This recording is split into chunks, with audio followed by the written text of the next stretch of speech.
Sebelum saya mulai mempresentasikan topik mengenai public speaking saya, izinkan saya memperkenalkan diri. Nama saya Firna Damayanti, mahasiswa Ilmu Komunikasi Universitas Buka dari UPJJ Bandung dengan NIM 05493597. Assalamualaikum warahmatullahi wabarakatuh. Halo teman-teman semua serta ibu dosen. Apa kabarnya hari ini? Semoga kalian dalam keadaan sehat, semangat, serta yang paling penting mencintai diri sendiri. Karena pada kesempatan ini saya akan membawakan topik mengenai mengenal diri sendiri untuk percaya diri. Sebelum kita mulai, coba kita refleksikan sebentar.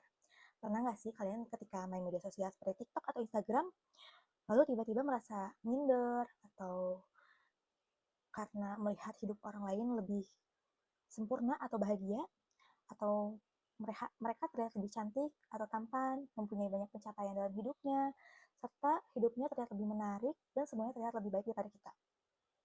Tenang, kalian tidak sendirian.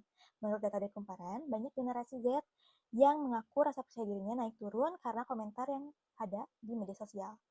Bahkan, artikel suara.com menjelaskan bahwa generasi muda mudah kehilangan rasa percaya diri hanya karena terlalu fokus pada penilaian orang lain. Supaya suasananya lebih cair, mari kita membuat perandai-andaian. Coba bayangkan diri kalian seperti kamera HP. Kalau lensanya kotor, mau seestetik apapun gambarnya, pasti hasil fotonya terlihat blur, ya kan? Nah, sama seperti hidup, kalau lensa diri kita kotor, karena terlalu sering membandingkan diri, maka cara kita melihat diri sendiri pun akan menjadi blur. Nah, hari ini kita akan bersihin lensa diri itu. Kita akan belajar suatu hal yang penting, yaitu self-concept dalam membentuk self-esteem. Dan percaya diri dimulai dari mengenal diri sendiri. Nah, teman-teman, rasa percaya diri yang sehat bukan muncul karena likes yang banyak, atau followers yang ribuan, atau validasi dari luar. Self-esteem muncul dari bagaimana kita mengenal diri dan menilai diri sendiri. Nah, karena self-konsep kita positif, maka kita tahu kelebihan, kekurangan, nilai hidup, dan arah yang ingin kita tuju. Sehingga self-esteem kita akan kokoh. Tapi kalau self-konsep kita lemah, kita mudah goyah hanya karena opini dari orang lain.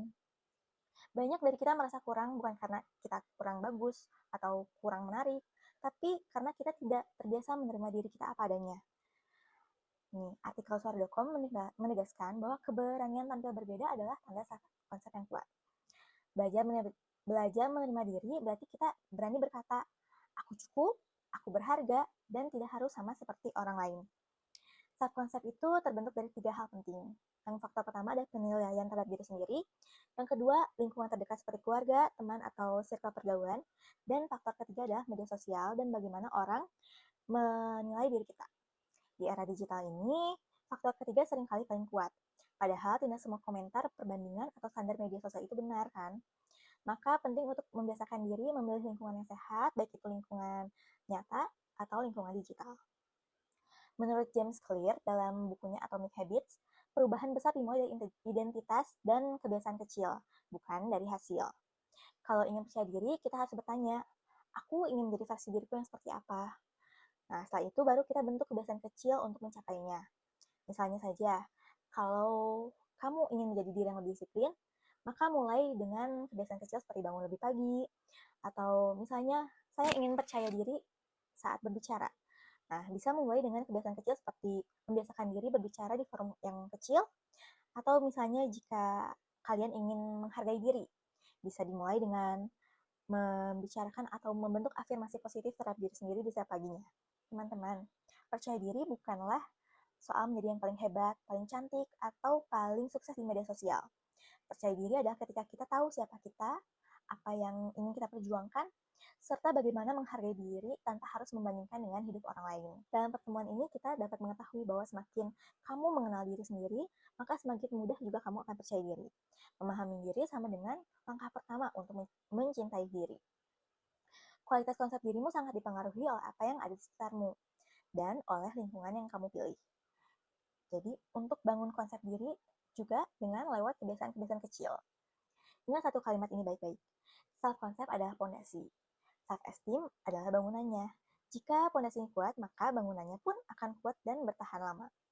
Jadi, kenali dirimu, hargai prosesmu, dan bangun kebiasaan-kebiasaan kecil yang membuatmu menjadi versi yang lebih baik dari dirimu sendiri. Sebagai nasihat terakhir, Belajarlah mencintai diri pelan-pelan. Tidak perlu cepat-cepat, sempurna, cukup berkembang secara perlahan namun pasti. Nah, akhir kata, know yourself, grow yourself, and trust yourself. Mohon maaf bila ada kesalahan. Wassalamualaikum warahmatullahi wabarakatuh.